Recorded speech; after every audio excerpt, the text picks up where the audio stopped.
Welcome everyone. Tonight is going to be our bread making evening in the kitchen. So as you see, I'm in my kitchen.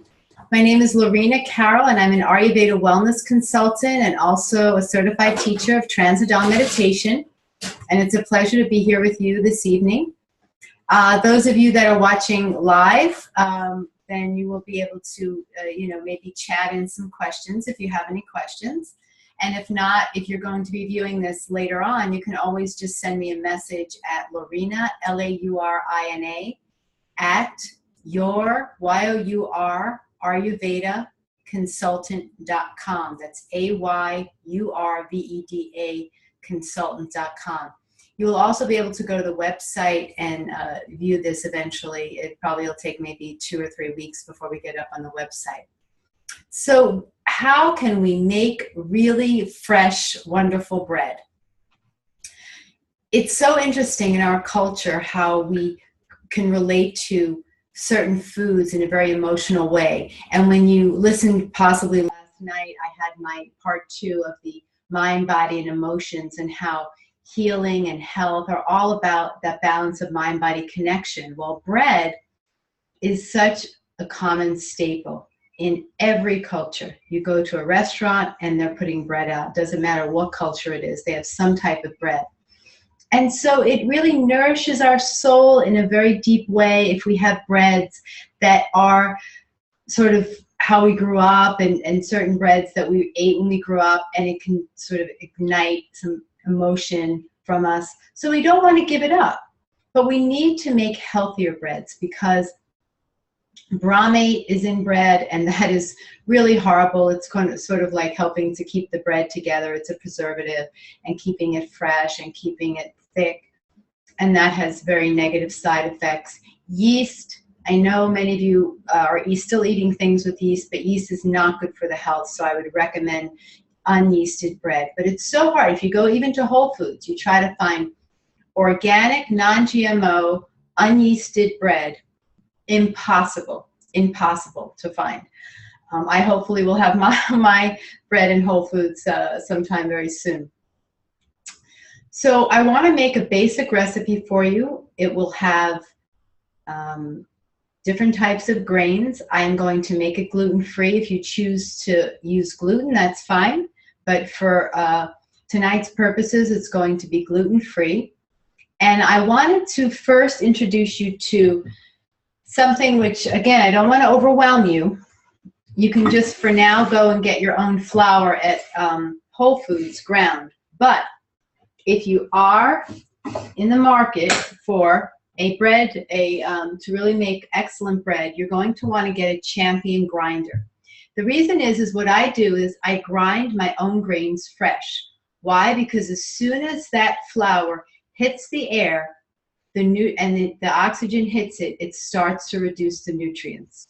So when you get flour in the store, it might be preserved a little bit because it's obviously packaged, but you might find that it doesn't, really have that full flavor, and you're probably not getting the maximum nutritional value. So here I'm going to show you. Now, like I said, feel free to choose. I like oats. These are gluten-free oats, and you can get, these are whole oat groats. And I will take a little bit out to show you. And you can get these in Whole Foods. So just, you want the whole grain, see?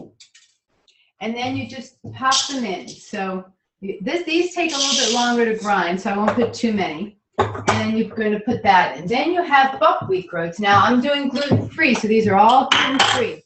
Even though it says wheat, it's buckwheat, it's gluten-free. And you've got the whole groats, and you just throw it in. I love amaranth. It's very high in protein. Amaranth and millet are very high in protein. This I have to put in a cup because this will really go through my fingers. This is amaranth, and they're kind of like teeny tiny pellets. And we'll put some of that in. Now I already ground it because the grinder is very loud, so I already ground it. And then millet. These are my favorite.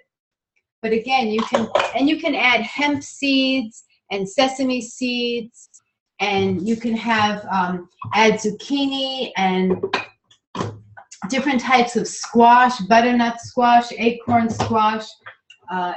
You can make like a vegetable bread. So there's many possibilities. So you actually could make a bread. I one time showed you in one of my videos, I showed you a bread that had hemp seed and sunflower seeds and sesame seeds. There were no grains in it, basically. And it's delicious. So you can actually make a flourless bread. So it's going to be loud for a moment, but I just want you to understand how this works. So this is a Champion grinder.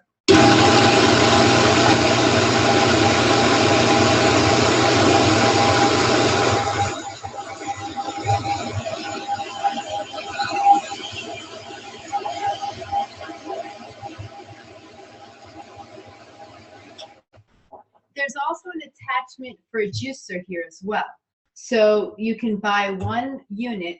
I actually have two. I have a juicer separately because what I found was that it just took a lot of time to get it on and off, so I bought it separately. But if you really wanted to save money, you could, I think this is an extra $60 just to add it to the juicer. So there you are. There's your freshly ground flour. I did this earlier so you wouldn't have to wait and you wouldn't have to hear that loud sound. So I start with it. This is about 6 cups of flour.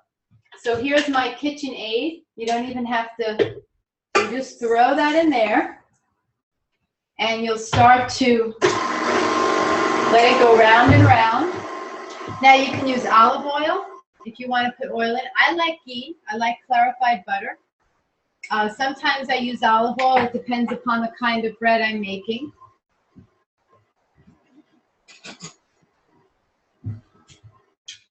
And don't forget, you can also make, once you have this base of this bread, you can also make sweet breads. What I mean by that is maybe you'll make a raisin cinnamon bread with very little sugar, but maybe you'll use some coconut palm sugar. So there's, like I said, many possibilities. You can make a healthy type of a brownie. You just put chocolate in. So I usually use about 1/4 cup. You don't really need much because bread doesn't really have a lot of oil. It's not like cookies or like a loaf. So you don't need a whole lot. And then I have purified water right here. So this is purified water coming out of the spout. And you just want a pinch of salt. I mean, you could, if you like a little salt, you can put a little extra. And then you just put it in and you let it go. Now, let's see how much water we end up using. It could be different because depending upon what flour you're using. So we'll just kind of see how it goes. And don't be intimidated if you put a little more water or a little less water. It's not going to really matter very much.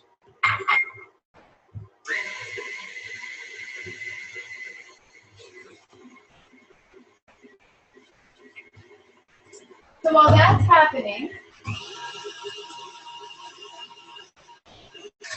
I'm going to show you the pans that I use. You always want to use glass. You don't want to use aluminum. Aluminum is very bad for the health.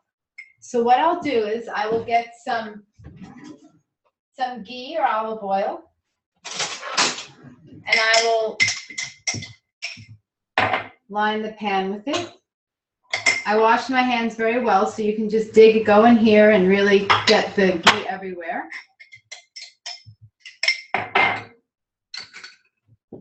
You can put a little flour in if you want, but you really don't need it. I'm going to add a little bit more flour because I probably added a little too much water.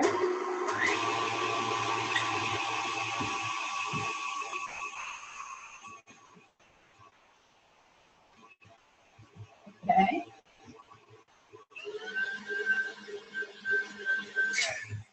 And then after, since it's not that much, you know, the KitchenAids really don't go down. You know, if you don't really have much in there, it doesn't really go down and really get to the bottom of it, unfortunately. So I'll just get in there and mix it up a little bit. Make sure it's really well mixed. That's always important, to mix it very well. You want all the really nice grains to be very well mixed. And you see, it's nice and thick. It's not like a cake. It's a good workout for your arms. So now you've got it. Now the trick here is, don't make the bread very high. Normally, if you're having yeasted bread, it will fluff up and it will cook from the inside because of the yeast. Now, if you're not using yeast, then you have to be very careful. So the trick is low. Okay, so low. Really only about 2 inches. See, about 2 inches. Very low, 2 inches. I mean, sometimes, you know, I'll get away with maybe putting 3 inches, and then it still comes out well. And then you can toast it. If you always want to toast this bread for digestibility. Even though you're baking it, when it first comes out of the oven, feel free to eat it right away and eat it as is. But then if you're going to put it in the refrigerator, it could last really up to about 6 or 7 days. But then what you want to do is you always want to toast it, because it's been in the refrigerator, it's been cold. And this is really great when you're running around and you don't have much time, and you know, maybe you've cooked a meal but you need just a little more something to it. And now what you can do is you can add poppy seeds. These are some poppy seeds, some white ones. You can add black poppy seeds. I'm just going to sprinkle them on top. You could add sesame seeds, and you could even crush sesame seeds and actually crush sunflower seeds. And sometimes what I'll do is I'll make half and half. I'll make half, flour, and then I'll put the rest be mainly hemp seeds, sunflower seeds, kind of like what I did with the all, flourless bread, where I just put hemp seeds, sunflower seeds, like that. And it's really, really wonderful. And so what ends up happening is, this is what you have. So what I did was, this is just regular bread, and this is what you can toast. So it's very, it's very thin. It may fall apart. You may have to try it a few times. And then this is a wonderful, delicious banana bread. And I put pecans and bananas and ghee, clarified butter. And then I would put a little bit extra, because now it's not terribly sweet. I put a little bit of coconut palm sugar. And next time when I have a session, we can do the sweetbreads. But this is just and you can cut it up. So once this is done, you bake it on 350. And see, now you can put your seeds on top, and they bake up and cook up real nicely. And if the seeds come off, then all you need to do is, I put the seeds in a jar, the ones that come off. But I try to mix some of the seeds within. You could actually I could have put it right into the bowl. And you can mix your seeds right in, sunflower seeds, pumpkin seeds, sesame seeds, whatever it is. Any seeds you like. You can do even pecan raisin cinnamon bread. And just, play around with it. If you taste it and it's a little bit too sweet, then you can add more flour. I will have a basic recipe for you next time that will do the sweetbreads. But you bake it on about 350. Every oven is different, so you have to check it. 350 for about an hour. If the outside looks a little crispy, then you might want to next time lower the heat, like to maybe 325, and sort of test it to get the inside cooked. But again, if it's not cooked, we have no problem with putting it in the toaster oven and then getting it nice and toasty. So these are the different options that you have. So if you have any questions, you can just email them to me at lorena@yourayurvedaconsultant.com. At the end of this video, you will see a link to my website, which will also have my email address. And I look forward to seeing you next time, and feel free to just email me with any questions that you might have. I hope you enjoy this delicious bread. Have a wonderful evening.